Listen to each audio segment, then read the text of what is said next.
Okay, nandito na tayo ngayon sa ating main screen ng ating Tenda at pipila pa na natin siya.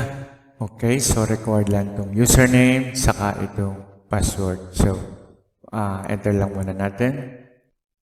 Okay, pagkatapos natin i-enter ang username at ang ating password, so click OK. Ito nga pala ay automatic nang magte-transmit sa ating cellphone or sa ating wireless setting. Makikita nyo na siya na nagka-transmit na but wala pa siyang Wi-Fi. Okay? So, click OK. And then, save. So, nakasave na yung ating initial setting. Saka pa lang niya ibibigay sa atin ang buong menu. Okay? So, right from there, hindi pa tayo nakakabit. Disconnected pa tayo. Okay? So, anong gusto natin gawin? Whether gagawin natin siya repeater o gagawin natin siyang router. So, in my case, ang kailangan ko siya ay as repeater. So, ito lang gagalawin natin kung gagamitin siya repeater. Pero kung kailangan niya siya ng router, iset up itong wireless setting. So, papakita ko sa inyo, wireless setting, yan. So, pwede nyo palitan yung name ng inyong router.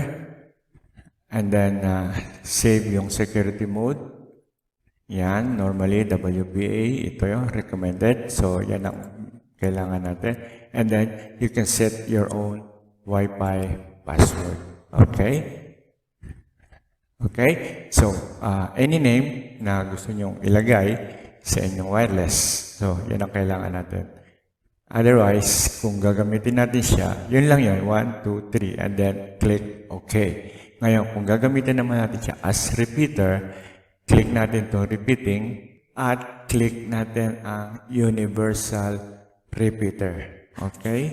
So, yan. Lalabas na yung ating mga available na Wi-Fi network. Okay? So, hanapin muna natin kung saan tayo kakabit.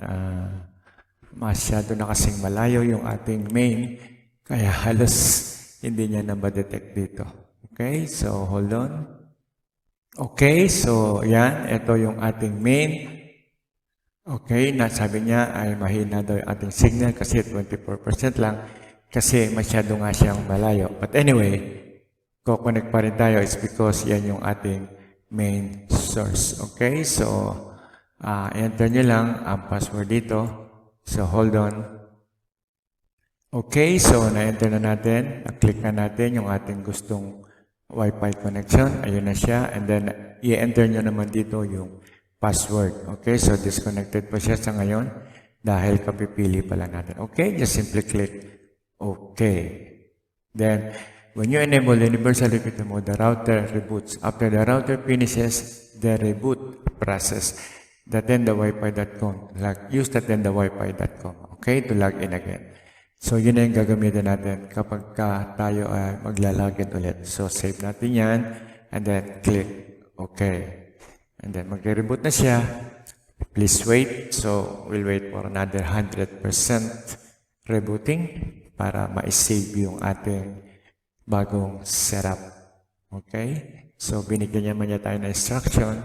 Kung gusto mag-reboot, may kailangan ka pa i-setup, use the Tenda.com. Okay? So, yan. 100% na tayo. So, please wait. Tingnan natin kung kakabit na tayo. No bridge yet in the universal repeater mode. Okay, so lagyan natin ng bridge. Okay, so makikita nyo ngayon, bridge successfully in universal repeater mode. So, okay. So, nasa repeater mode na tayo at kung makikita nyo dito, connected na rin tayo. Okay? So, yun lang ang kailangan natin i-setup yung universal repeater. Dito nyo makikita. At kapag wireless lang, ito lang ang ating gagalawin. Okay? So, check natin ngayon kung naka-online na tayo. Punta tayo ng YouTube. Lalagay sa gitna. Nandito pa siya sa akin sa tabi ko kasi sinesetup ko siya. Okay? So, medyo mabagal lang ang ating Wi-Fi. But anyway, connected na tayo.